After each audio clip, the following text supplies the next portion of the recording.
Hey, you want to build self-esteem, boost self-belief, and strengthen self-confidence in yourself and others? Don't be so quick to answer others, and be even slower to ask for help.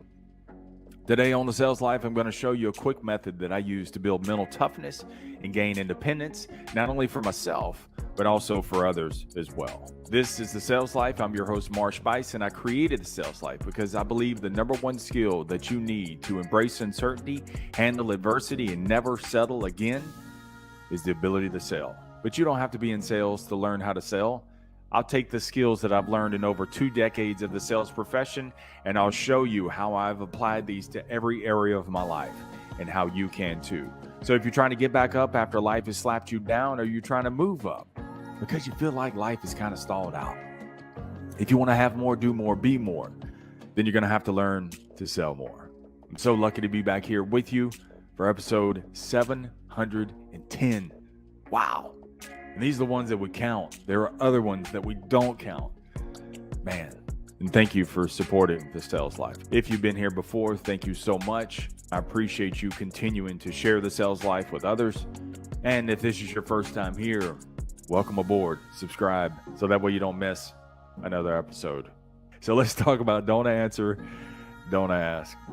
And many times, man, I purposefully won't answer a question from a friend, worker, and sometimes even my own child, because the space is what forces them to have to come up with an answer or a solution for themselves. Most times because I procrastinate on purpose, I'll get a text back, or when I call back, they say, never mind, I figured it out. That's music to my ears. See, when the answer wasn't readily available, the other person had to come up with an answer themselves. Not answering right away builds self-belief and confidence in the other person. And you're doing them a favor, and they don't even know it. You can throw it in their face later if you wanted to. See, a decision is a seed of self-belief. And many times when they're forced to make a decision on their own, most of the time they're right. And when they find out they're right, they puff their chest up a little bit. They hold their head up a little bit more. And if they're wrong, it's not detrimental. It's easily correctable. The way I look at it, any decision that you make on your own is a good decision, because at least you made a decision. This is how you learn to make decisions. How do you learn to make better decisions if you're always dependent on someone else to give you the answer? Because, see, decisions have outcomes and consequences. And when you have to make it on your own, this is where you got to own it. It's really the difference between truly learning versus being told. And this is what's going to strip you away from this victim mindset. The victim mindset is where someone else is always pointing the finger. Well, he told me. No. See, when you have to come up with decisions on your own, you get outcomes. Some of them are really good. Some of them were just a little bit off. Some of them may have been really, really bad. It's okay. There's consequences. It's fixable. And when they have to correct the decision themselves, this is what creates that pain when you have to double and triple work. You have to call back. You have to eat a little crow. You have to apologize. You have to feel the sting of rejection. You have to feel some of those negative words coming at you. It causes you to have to confront. See, this is why confrontation is one of the 5 skills that you need in your sales life, because it forces you. These decisions force you to have to go back at it again. Got to clean up your mess. Got to fix it. And because you have to fix it on your own, and you do fix it, this is what develops that mental toughness, that emotional equilibrium. And the confidence is carried forward to the next moment. Even if their confidence took a hit, they have to figure out how to build it back. And because they know that you're not going to be there to help them with the next answer, they got to figure out how to move forward and build it back at the same time. And this is what strengthens that self-confidence. It's a crazy paradox, right? This is one thing that I love and hate about the sales profession, because my confidence is tested and I lose my confidence. And no one is there to shoot me up with a little bit more confidence. There's nothing I can do other than go earn it. But having to go earn it on my own, this is what develops that strength that no one can take from you. As I not only build it back to what it was, then I've got to continue forward and build it even higher than that. So that way, when it takes a hit again, the level it fell to previously, now when it falls, it's a level higher. See how that works? And it just perpetuates, man. It gets stronger and stronger and stronger. So when others ask you a question, give it some space and resist the temptation to answer it. Make them figure it out on their own.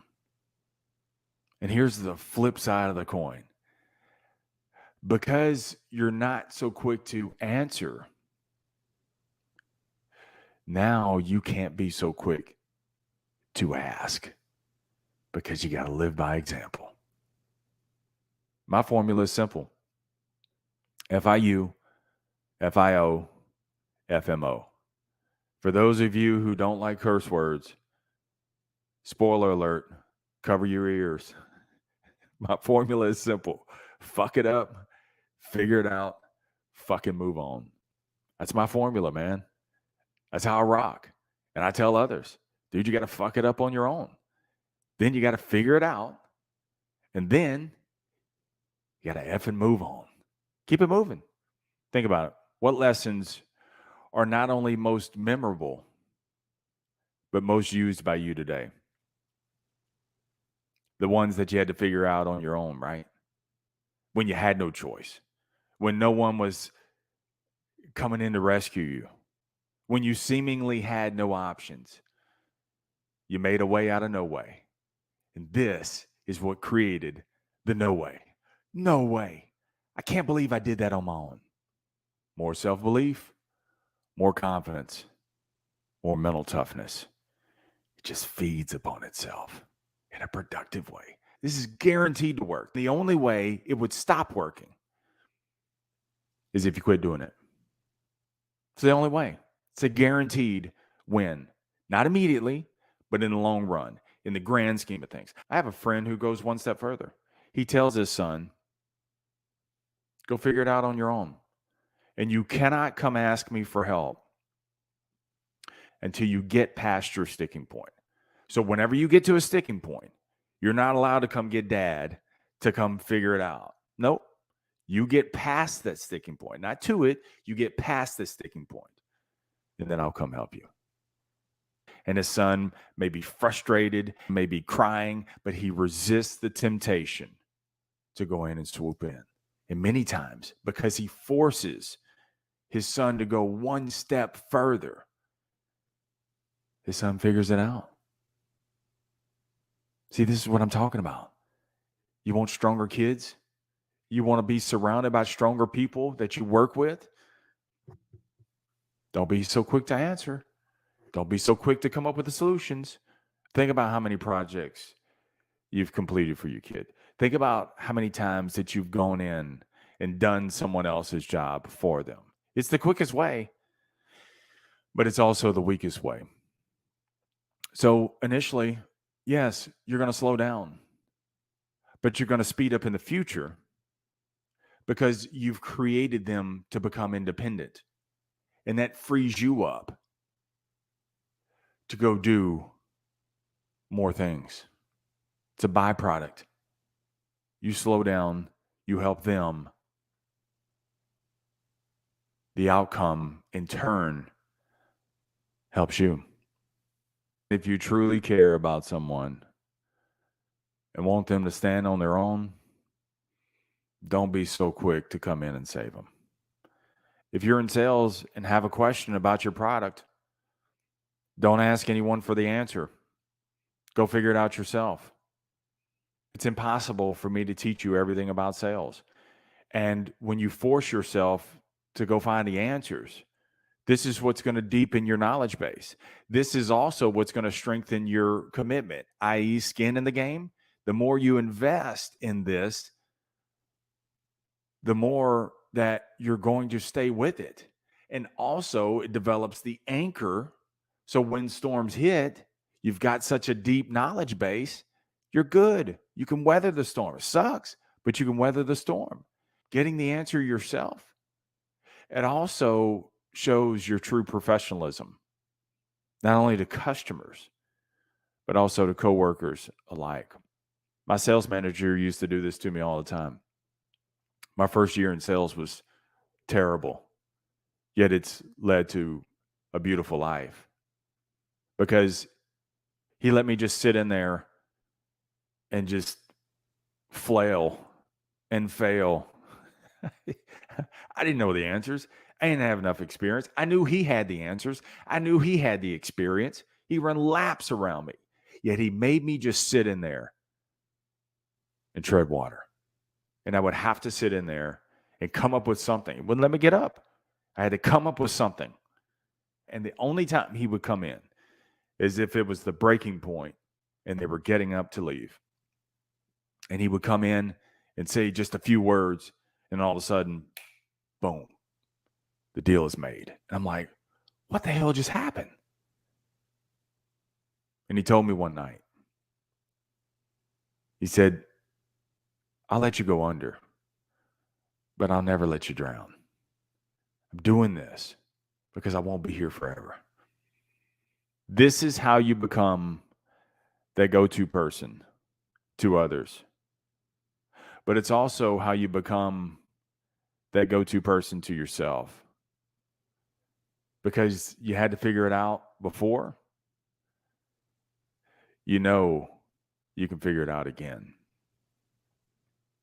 Thanks for being a part of the Sales Life. For more on the Sales Life, go to marshbice.com. That's MARSHBUICE. And there you will find thousands of free resources, from blogs to videos to, of course, podcast episodes. While you're there at marshbice.com, in the bottom right is a mic from you to me. Let me know what's going on in your world and how I can help. I'm no hair, but I'm all ears. Remember, the greatest sale that you will ever make is to sell you on you, because you're more than enough. Stay amazing. Stay in the sales life.